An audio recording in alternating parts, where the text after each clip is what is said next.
Irmãos, eu tenho tido experiência com Deus, muitas vezes eu me assusto, porque eu nunca, sabe, eu não sou um cidadão comum, um ser humano normal, não tenho fraqueza, sentimento, medo, tenho tudo com todo mundo.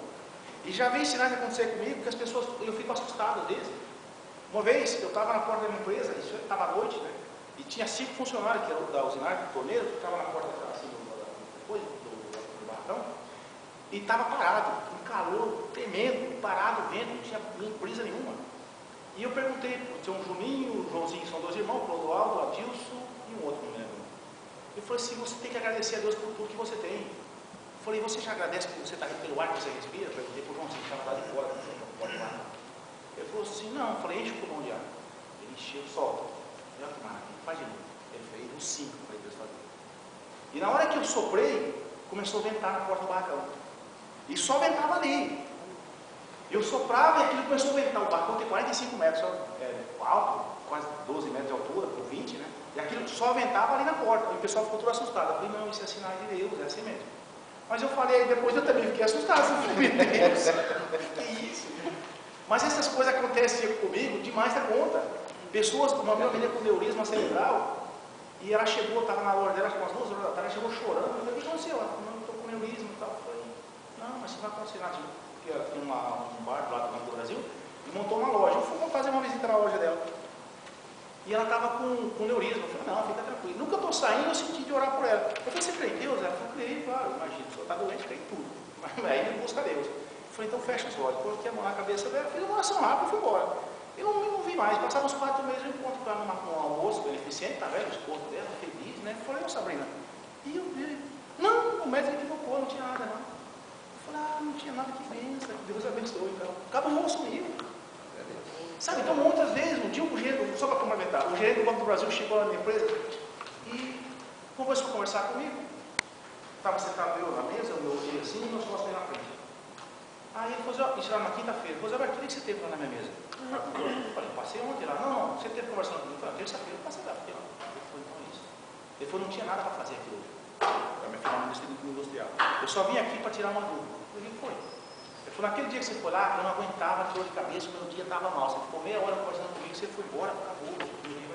Eu vim aqui, faz 15 minutos que eu cheguei. A hora que eu desci do carro, não aguentava lá no sol, dor de cabeça, não conseguia mais nada. Eu falei, aí eu olhei para o meu sócio e falei, mas eu não faço nada, não sei. Eu só, aquele negócio. Eu nunca confundi a palavra de Deus com outro livro. Já li muitos livros. Mas eu aprendi uma coisa. A palavra de Deus tem poder. Então a Bíblia é diferente do livro de Paulo Coelho, de Cid Michel, de todos. A palavra de Deus, se você crê que ela tem poder, ela muda, ela sabe. E você crê nisso. Então tem muitos mais por isso que eu compartilho, mas tem muita coisa que Deus fez na minha vida que me assustava. Uma vez queimou minha mão no monte, e eu fiquei assustado por 2 dias, uma mão queimada, porque eu não aguentava ficar na água gelada, no ar-condicionado do carro, porque queimou minha mão. No escuro, eu não estava vendo nada. Quando eu senti que queimou, eu estava olhando com a mão para cima, escuro, né? Eu senti que estava esquentando, eu olhei se tinha alguém, estava com uma luz na minha mão, não tinha nada, né? Eu fechei outra vez, queimou minha mão, parecia a boca de um copo aqui. Eu fiquei 2 dias e meio com a mão queimada, que eu não aguentava de novo. Então esses sinais acompanham. Agora você tem que crer que a Bíblia é a palavra de Deus. Né? Amém. Como eu disse outro dia aqui, que eu fui curado na Santa Ceia, porque eu creio que Jesus levou nossas enfermidades. Amém? Mas a gente não tem ouvido as coisas que tem escutado, o pessoal fica mais falando. O que é isso? O que Deus fala? Deus opera milagres quando você está na presença de Deus. A Bíblia fala que esses sinais seguirão ao que crer. Se você crê, sinais e maravilhas vão acontecer na sua vida. Amém. Se você crê, outras pessoas que estão à sua volta vão ser abençoadas, porque você é um agente de milagres, vamos dizer assim.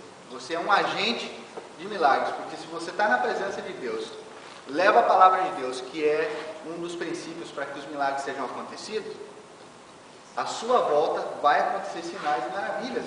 Está escrito. Se você crê, se você tem fé para que isso aconteça, Deus vai operar à sua volta. Você não precisa nem, talvez, liberar uma palavra. Por sua presença, Amém. Milagres vão acontecer no seu lugar onde você trabalha, na igreja, na sua casa. Eu aprendi com o pastor Edivaldo o seguinte, que tudo que a gente estiver passando, por exemplo, uma dor de cabeça, uma dor no dedo, uma dor no olho, ore que Deus vai te dar a libertação. Nós devemos orar para tudo. Oração é um remédio. Se nós orarmos e utilizarmos a oração como remédio para tudo, nós vamos receber o milagre de Deus na nossa vida. O milagre não precisa ser uma coisa espantosa, uma cura do câncer, o milagre estão nas pequenas coisas. Devemos aprender isso. Que o maior milagre está nas pequenas coisas, porque Deus age tanto nas pequenas, não existe tamanho para Deus agir.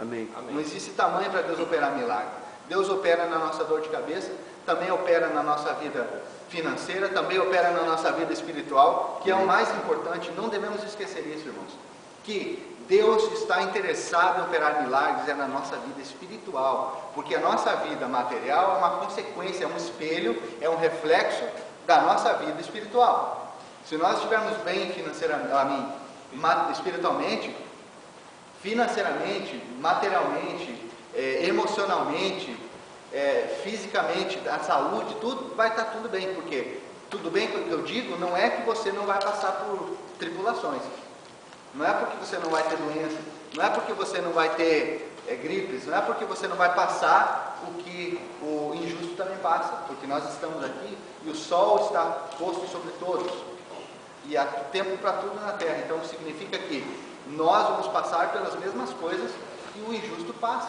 Não significa porque somos crentes, porque somos salvos, é que não vamos ter doenças, não vamos ter problemas, não vamos ter... Isso é natural das coisas.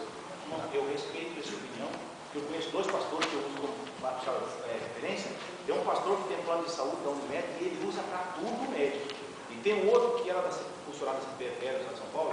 Em 2000 ele foi chamado para ser pastor e ele disse: Senhor, eu não vou ter mais plano de saúde. E ele tem dois filhos. Um está com 17 e outro está com 12 anos. Nunca mais entrou um comprimido na casa dele. Oração. Está com febre? Ora.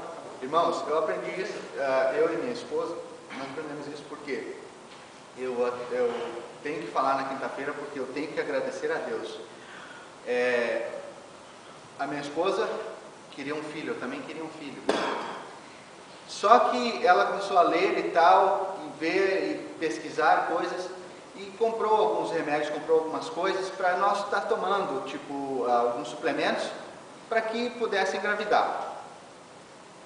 E um dia ela chegou para mim e falou assim: olha, eu não vou mais tomar nem nada desses remédios, não vou mais tomar nada disso aqui, porque se Deus quiser nos dar um filho, Ele vai nos dar um filho.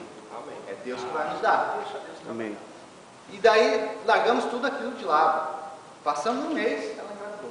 Amém. Então Deus é Deus de milagres. Aleluia. Se nós entregarmos a nossa vida na presença de Deus, se nós deixar Deus agir, porque na única coisa que Deus não vai interferir, e a única coisa que vai interromper o projeto de Deus, o propósito de Deus na sua vida, você sabe quem é? Nós mesmos. Os únicos que vão interromper, por quê? Porque Ele nos deu o livre-arbítrio. Deus é soberano, está no controle de todas as coisas. Deus é o que comanda todas as coisas. Mas há uma coisa Ele não intervém, que é o nosso livre-arbítrio. Então, se nós quisermos, Deus vai tomar vamos dizer assim, a direção da nossa vida, e vai acontecer os milagres da nossa vida, independente da situação, porque Deus é quem está na frente da nossa vida. Então, se nós deixarmos Deus guiar a nossa vida, assim como eu e minha esposa deixamos, Deus vai te dar aquilo que você quer. É só pedir. Então, se entregue a vida a Deus, faça a vontade de Deus, que Deus vai operar milagre na sua vida. Amém. Mesmo que você não precisa nem falar uma palavra, você pode estar voltando naquilo que eu já falei. Você pode estar no seu trabalho e ali acontecer milagres que ninguém vai entender, talvez nem você, nem nós mesmos vamos entender, mas Deus está agindo através da sua presença ali, porque você é um servo fiel a Deus. Amém? Sinais. Vamos à definição do que são sinais. Sinais são indícios. Esse planeta aqui está pegando. Tem outra lá não? Tem outras canetas lá não? As canetas não estão escrevendo. Estou escrevendo mais uma? Tem as Só tem duas.